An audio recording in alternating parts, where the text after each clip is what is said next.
The win, underdogs for the win. Alrighty, ladies and gentlemen, we have in the building Psyche.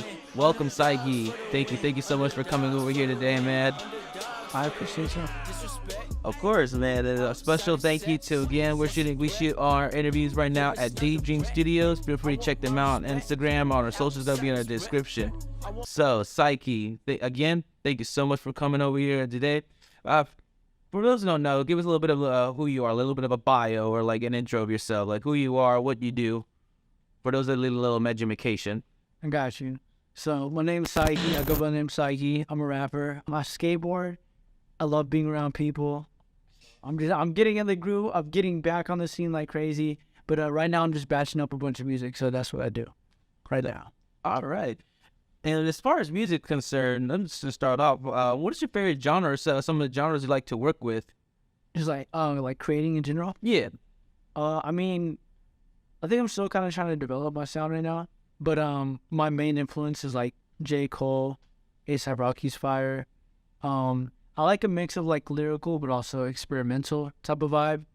And so I don't really know like where I would place it, but I think a blend of those artists is kind of like what I create.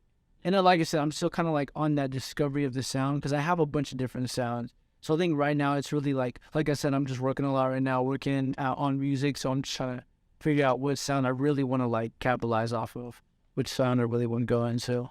Is there a specific type of, say, album or a specific type of media that sort of like just kind of launched you into this groove? Like what made you kind of decide this is the career path for me? Was there like a specific moment in time where you just like say heard an album or a moment in history of your point that just made you jump in? Or has this always been like something you've always wanted to jump into since childhood? So the reason why I even started music is because I was working landscaping. So I always use this story. Okay, no, so it goes back. Whenever I was like 15, 16, I was getting kicked out of a lot of houses. I dropped out of school like 8 times. So I was moving around a lot, dropping out of schools. And so I felt like I had a hard depression. I felt like I didn't belong anywhere. And I just got like hit a hella low in my life. And I felt like nothing would ever change. And so I had a really dark point. And then I was like at the homie's crib and they played like a Kid Cudi song. And I heard that and I was like, oh shit, like what the fuck? Like what is this song? It's talking about like what I'm going through. And it was like rap and I didn't really listen to rap growing up. So I was like, this is interesting. And I was like 16 at that time. And from there I started writing just little notes in my phone, just like little bars. They were weak as fuck. But it was just like bars, not even really bars, just more so like thoughts that I had and try to make it rhyme. And so that was around 16. You know, it wasn't really much. And then I think I turned 18 at the time. And I was like, I want to learn how to produce. I wasn't even going to rap at first because I was insecure about my voice. I wasn't confident to be a rapper. So I was like, I'll try production. And then so I got a loan from my stepdad. It was like $800. So he gave me the loan so I could buy a laptop from Best Buy. So I went to Best Buy, bought a laptop, downloaded GarageBand, and I tried to produce, but it sounded like fucking trash. And then so like 3 days in, I couldn't pay my stepdad back the loan, so I just had to go return the computer. So I gave him the money back, and then it was just like, all right, whatever. I just brushed to the side. And then I just like continued on with my life for about a year. I think I was like 17 at that time, and around 18, it's like a year, maybe like 6 months after. But yeah, anyway, 6 months after that thing happened, I was working landscaping from 6 a.m. to 6 p.m. And I was like, I fucking hate this. I need to change my life. I can't just keep going home, getting on my video games, and just going to sleep or going to work the next day and repeating the cycle. So, sold my PS4, sold everything that was a distraction. I got a $40 microphone from the pawn shop. My mom gave me like this $50 laptop. I downloaded Audacity, which is a free program. Shouts out Audacity. And then from there, spent like maybe $150 on equipment. And every day after work landscaping, just after my 12-hour shift, go straight to writing in my closet because I have my setup in my closet, writing, freestyling, whatever I could do to just get good at this.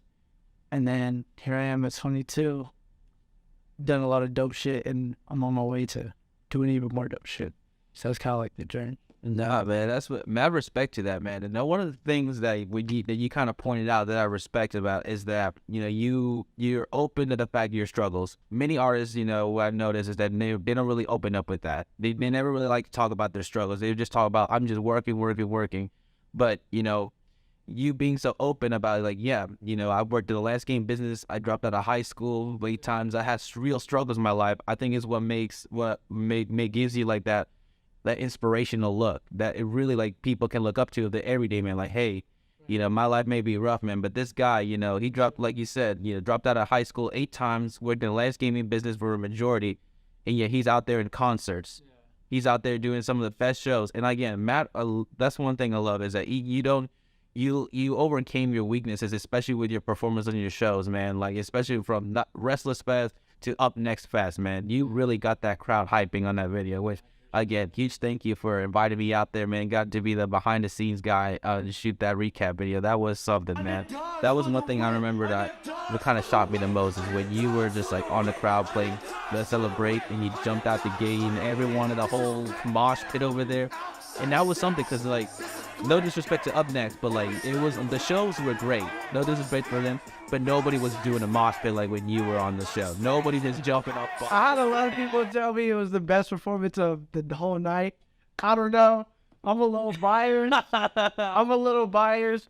But looking at the footage, it's pretty late. You know what I'm saying? Nah, man, it was real. It was surreal. It was that everybody was asking me, bro. I remember people were asking me since I was the cameraman with you. It's like, bro, what's his contact info? You got his number, man? You got Instagram, bro? And I was like, yeah. I was giving them Instagram and me, but like, yeah, nah, man. Everybody was asking me, and then some of them thought I was your manager, bro. Someone asked me like, yo, you his manager, bro?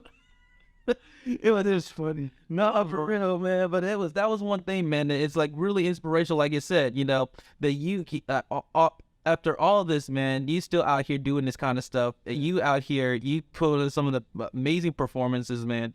And it's like going back to what I said. It's like, what's your excuse? You know, like what do you like to other people out there? You know. So that's just something that I just remember, and it's just one of those things that just really stuck in my head for a long time. And it's just like, this dude is something else, man. This guy is something else. This is one of my favorite things. To touch on what you said about how like the landscaping is showing like the average person they can do it. That's the biggest reason why I do what I do, looking at the cameras for this like crazy, because I want to use my life to show people that like it doesn't matter. Like I didn't come from anything rough compared to what other people have. It's just people growing up in other countries that don't have shit. So, you know, I feel like I didn't ever, like, looking at what they go through, I don't have a struggle. You know, it's all in just my fucking head, right? But I want to show people, like, it doesn't matter, like, it doesn't, let me form like this. It doesn't matter, like, where you come from or the struggles you've been through. If you have something in you that you feel like, you know, that you could do something with it, if it's a passion or whatever, get up and do that shit, because you only have one life, and you got to use that shit, because God put that idea in your head, and you gotta chase it, because it's not like, yeah, you only got one life, so you just gotta do that shit. Nah, for real. I mean, like, going back to what 40 on set, man, it's like life is just an experience. It's up to you to make the best of it or the worst of it. It's really up to you, the individual. So it really is one of those things where it's just like, you know, it's all in your hands type thing. My other question, man, as far as your process, when you're writing music, you're editing, you're making changes, you're up, you know, revisions, what step of the process would you say has been would be most challenging for you? Just coming up with the idea from the get-go, like playing that C, or is like making those changes, you know, killing babies, you know, changing lines and like trying to move everything around? It's ironic, but the part that is the most headache is the writing. It's like the most ironic shit, right? Because I'm a rapper, but the fucking writing is like, but it also just depends, because since I do like pretty much everything myself, producing, mixing, mastering, I'm always at the crib doing everything. So I think that's kind of like why writing is the heading because that's where I got to sit down and focus. I have bad ADHD. Sometimes I feel like, damn, I chose the wrong career because I grew up skateboarding. I need adrenaline. Like I need excessive amounts of like me releasing energy. So sitting down to write and focusing is one of the hardest things to do. But I noticed like writing at the crib, you know, was cool or whatever. But anytime I'm like in the car, I'm able to write so much better because I'm out and about. Like I'm where the light is.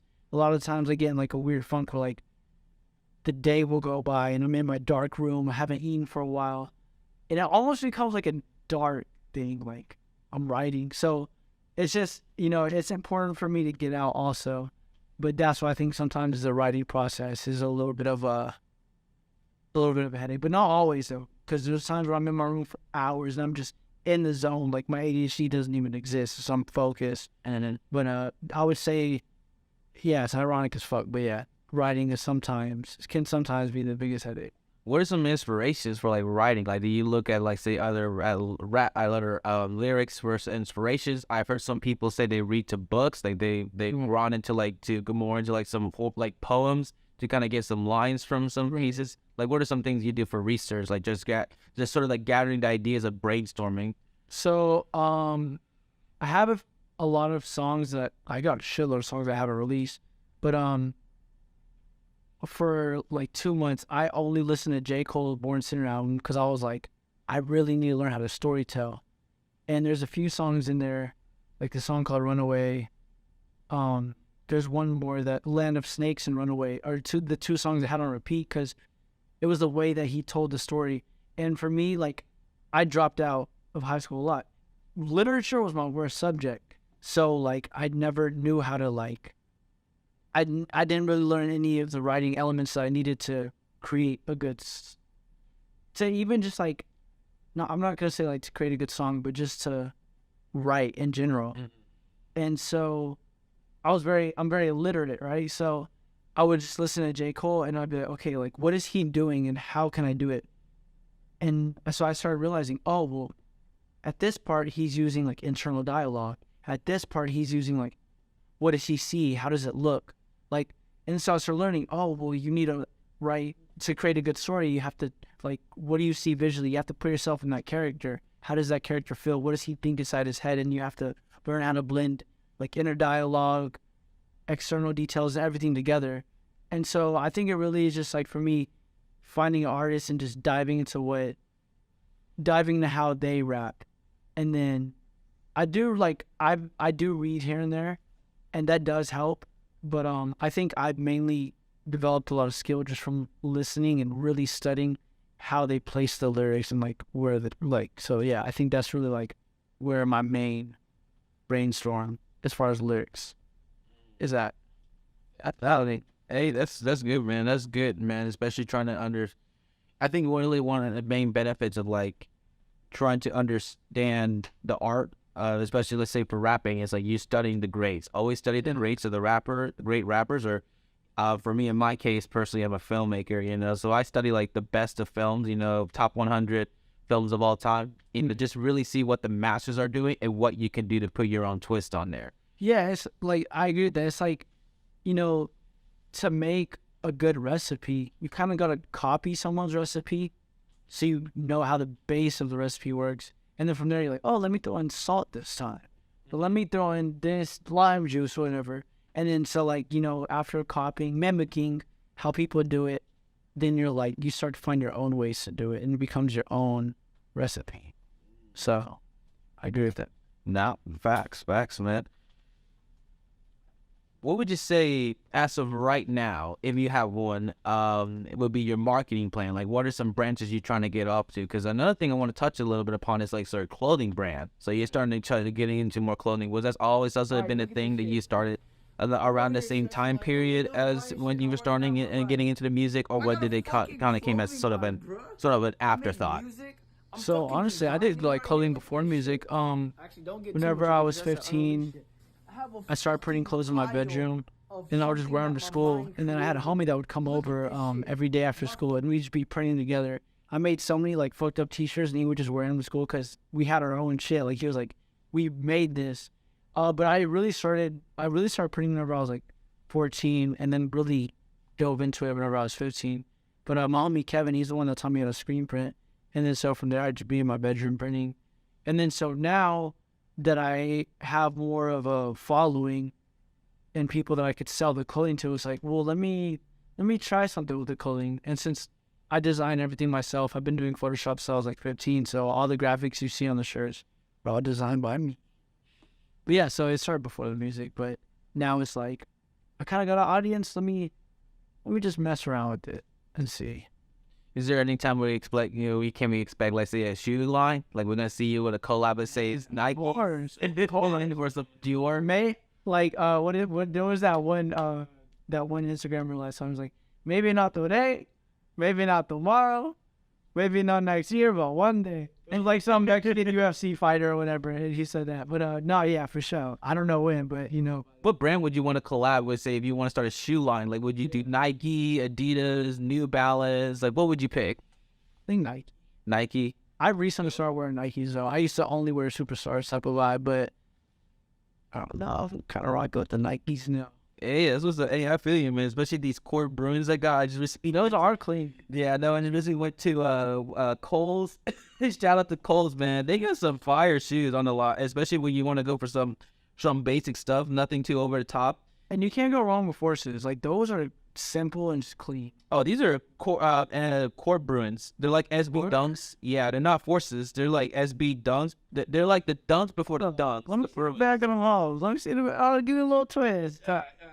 Okay, no, it's enough. I fuck with those. No, they're really comfy too. They're almost like a skinnier version of the Force, but they look just like a Force. Yeah, no, I think even more vibes of SB dunks, man. That's what my personal. I'm trying to get like some SB dunks, man, for real.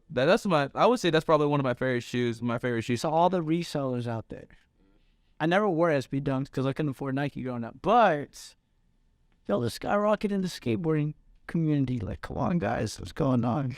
Let's keep it at retail. We gotta skate those, and they're expensive. Man, not for real, man. Especially with these, it's ridiculous. I've never in my life, man, have I ever thought I would see Vans go up more than $200. Are they really? Some resellers will resell it for $1,000, but it's probably it's usually something because of the collab. Like the Marvel Vans thing. They had a whole collab for like a year-long thing, and then now those shoes are discontinued, so they skyrocketed those stuff. But I'm just like, dang, bro, like that's how you know this. That's how you know this shit's bad, man. When you got bands of dollar bands going up, there's always a collective for everybody. There's always a little thing for a collection. I can't complain too much because I personally collect comics. I mean, I've nerded out a lot of times, so I've always gone on that road. Do you prefer to work alone, like just straight up, this is my vision, get out there, or you like to work with partners and like just get like other people's ideas? So right now in my life, I think I'm really accepting the fact that you cannot do this alone. Like, you can't go to the stars alone. I mean, you can go very far alone. Don't get me wrong. I've always operated in a solo mentality.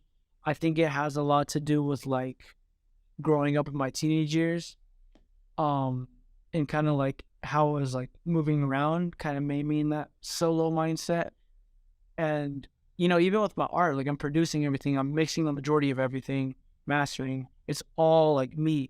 So to let go of that creative control is hella difficult. But I think right now in my life, that's something that I'm about to start really practicing because, you can go so far alone, but with the team, like it feels good. You have people around you. It's good energy. It's almost like if you were rich and you were alone in an empty mansion, it's like, what's the point of that mansion, right?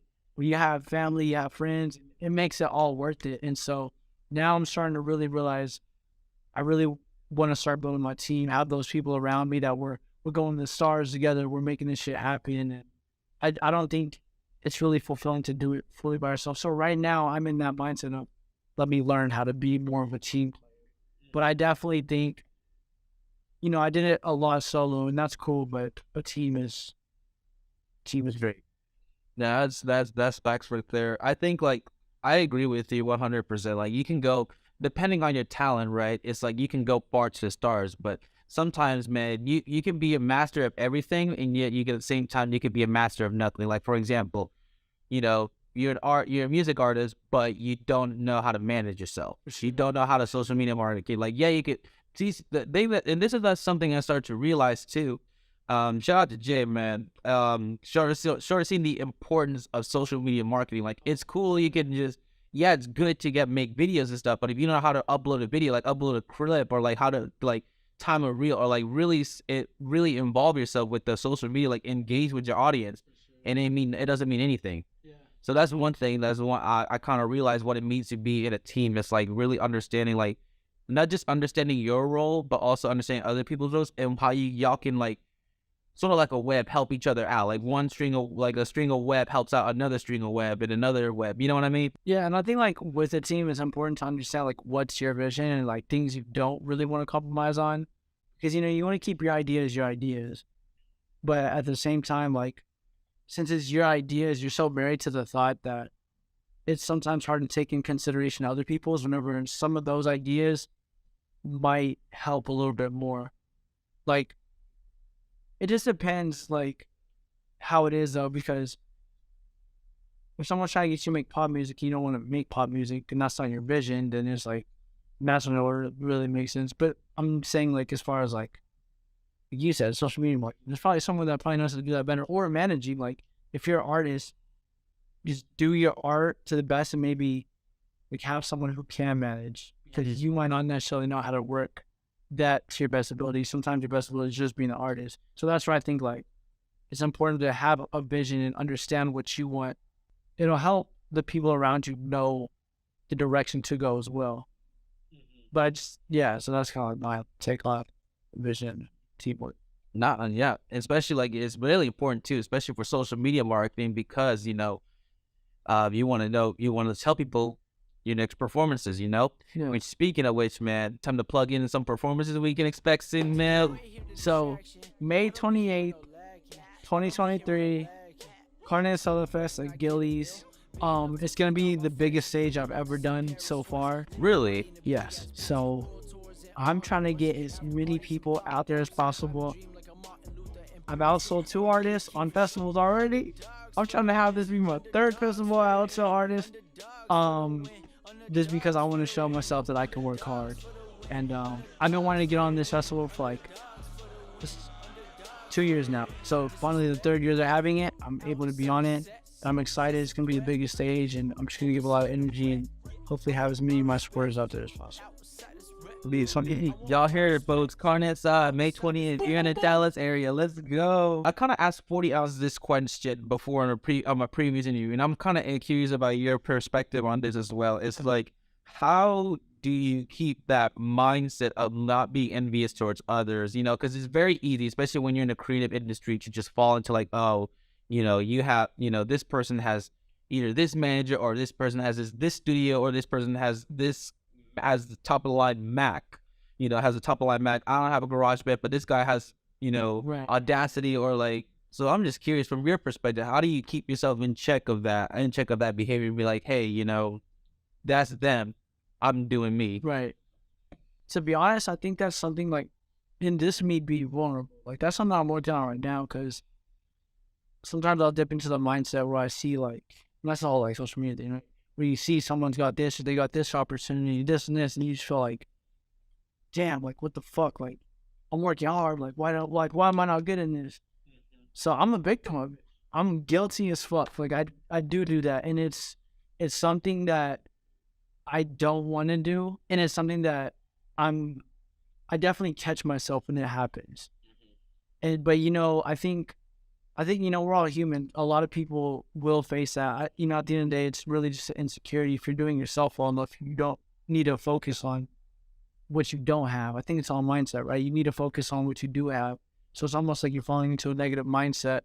But I mean, I do it sometimes, and it's something that I'm trying to get better at. But I think naturally, you want those things, and whenever you don't have it, it's just, especially like, having the underdog mentality, like feeling like you're working so hard. For me, it's just catching whenever that happens, and understanding understanding that they're on their path. And sometimes it's like hard, but you know, you got your own path. And just embrace it and be positive about it. Be optimistic, be excited that you are where you're at. Because one day, like, whenever you do make it, like, it'll make it all worth it. And if you're focused on the negative, like, you're only going to attract negative, dig yourself a deeper hole. So it really just have the positive mindset and pull yourself out of it. Like, for me saying, like, oh, I was still the artist is like, it could be very cognitive, but it's also like, I worked really hard to try to do that. And then whenever I was making sure I was like busting my ass for those ticket sales. Like, I was really trying to hustle those out hard. So, I don't know. I feel like, you know, just have like, you have like a confidence whenever you work hard, but then you also gonna have, I don't know, from my perspective, like, have that confidence in you and celebrate yourself, but also be humble. I'm not shit, but at the same time, I am the shit. It's like a weird thing, but I think it's like, that's my mindset on it, is like, you know, always know like just where you come from me, but then also know like where you're going. Are there any other careers that you see yourself you would like to partake besides music? I used to drift, so I sold all my drift cars. I sold everything so I could fully pursue music, because, you know, cars is a lot of money whenever you're investing. But whenever I do get to that point where I'm just trying to see that rap on the music and I'm taking off, I definitely want to start drifting again. So I could see myself being a pro drifter. Hold up. Okay, hold up. That's okay. But I don't know if I'd care to go pro though. But I would just love to do it. Oh no, enter like competitions and stuff. That's crazy, bro. Hold up. We used to drift. Yeah, I got like all my close fights with you. I'm posting sometimes. Nay, hold up now. Okay, what would you say is the best car to drift in? I don't know. I feel like for me personally, I haven't drifted a lot of cars. Well, I've owned like 20 cars. Awesome. But my favorite car was my 240SX, my S13. That drifted so amazing. But then I got a 350Z, and that felt like a 240 on steroids, because you actually have horsepower, right? So you can, so I would say for me, 350Z was the best car I've ever drifted. But I learned on the 240, so I'm gonna have to give it to the 240. It's just, that for me, that was like, I did everything on the 240. That's how I learned everything. But the 350, once I got in that, I was like, oh man, this is the 240 on steroids. Ooh, shit. Okay. So you're a JDM fan all the way. JDM, okay. Hey, I love the Nissan Skyline GTR, man, and I love I love Initial D, man. I'm a huge Initial D sucker, man. I watched like 2 episodes, but I do not like. I'm not a fan of anime personally. Maybe I haven't found my. Here comes the hate comments right now. Like, don't get me wrong, man. I just haven't found like the anime for me. I like Spirited Away, but I feel like that's like the generic. No, Spirited Away, I think it's a movie, so it's a kind of a different playing field, because the whole thing with Spirited Away is like, it's Studio Ghibli, so it's like a higher art, you know what I mean? A lot of animes are like more, you know, catering to like, you know, it's like Marvel movies. You know what I mean? The best way I would compare it, you know, is Spirited Away, or many movies from Studio Ghibli. They're more like A24. They're more artistic. They're very great movies, without a doubt. Very amazing. But they're more artistic. They're more directing. They're more filmmaking. A lot of animes that are like popular right now, like mainstream, are like Marvel movies, you know, so they're just more popcorn eating, you know, have some. That makes sense, because, bro, like, I love art. And then I feel like Spirited Away was a movie that, like, took me out of my reality for a while. And I feel like any good movie takes me away from my reality. Like the Rocky movies, bro. I recently watched those, like all of them. And like, I got lost in the movie. I think whenever you can get lost in a movie, it's amazing. I got lost and Spirited Away. Like, just all that was crazy. Nah, the Rocky movies, I think all of them right now are on Amazon Prime, and I rewatched the first one, man. All of them except for the last one. Oh, the Rocky Balboa? I had to rent that bitch on YouTube for $3.99. Fuck. Man, so close, Amazon. Oh, man. The first one was my favorite one, personally, man. That one was Hardwood. Yeah. That one was like the true underdog movie to me. And it's like true, not just in the storyline, but also like in real life. Sylvester Stallone, you know, it basically wrote that movie when he was a starving artist, man. He was literally like, he just got done shooting, I believe, a B movie, Death Race 2000. It was like a low B movie. he got paid, but you know, it was like it wasn't getting anywhere. And he was just like on his bedroom apartment, and as he described it, you know, it was basically like a trash heap, you know. Yeah. And he was also and he was just wrote that script out, you know, like just really said, hey, you know, if I'm gonna go out, you know, if I'm gonna go out in this thing, and I'm just gonna write out my script and just really get this idea out there on my head, and just really pour my heart into it. And if I were to go out in this industry, at least I went out, you know, in style. At least I went out with the way I went out. But the dope thing was, like, because they try to they try to pay him to not act in it. Yeah. And, like, he turned down so many amazing offers because he was like, no, I want to act in this. Well, yeah, because I feel like I feel like it's because he got so much passion about this movie, because, you know, he wrote the entire movie, the first movie, in a really vulnerable time. Yeah. Especially, you know, shout out to some of my actor friends, man. They're really out there. And that's another thing I kind of noticed with learning the researching and more about Rocky is just really artists in general is like, it is not that pretty lifestyle that people like to think it is. Like, it is not that pretty, honestly. It gets rough.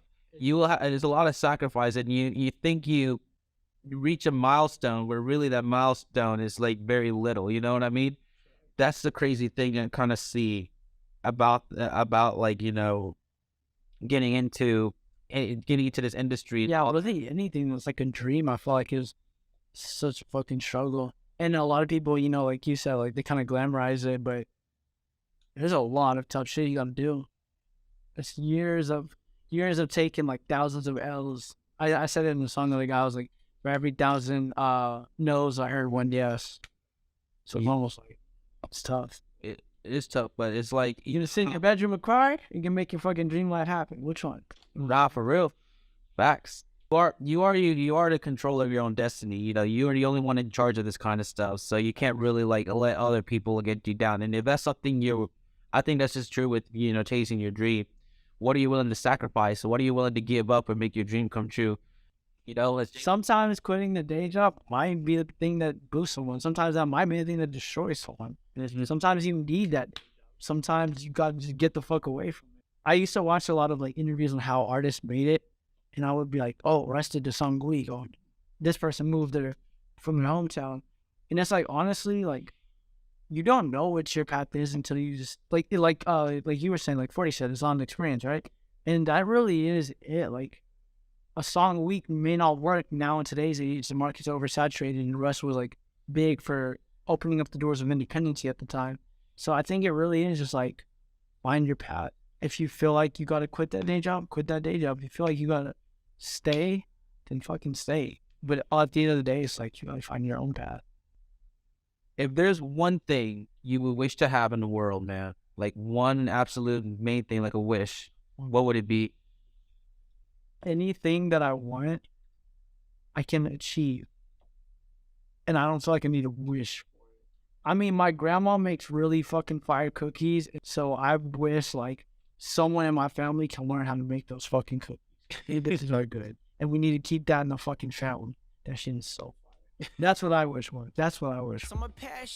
Alrighty, ladies and gentlemen, again, thank you, Psyche, so much for coming in here for the studio, man. And again, thank you to everyone. Thank you to Daydream Studios for the amazing spot, man. Just huge shout out to them, to Daniel and Kai, and yeah, everyone here. Thank y'all for tuning into this interview and watching the whole way, man. Make sure you like, comment, and subscribe. All everyone's social gonna be in the description. Be sure to follow Psyche. Again, everyone, Saturday, May 28th, Dallas area. How the fuck did you know that was Saturday off the top of your head? Shoot, I just assume most spots play on the Saturday night. It's actually Sunday. Oh, my bad, y'all. May 28th on a Sunday. Follow your dreams, bitch. Follow your dreams.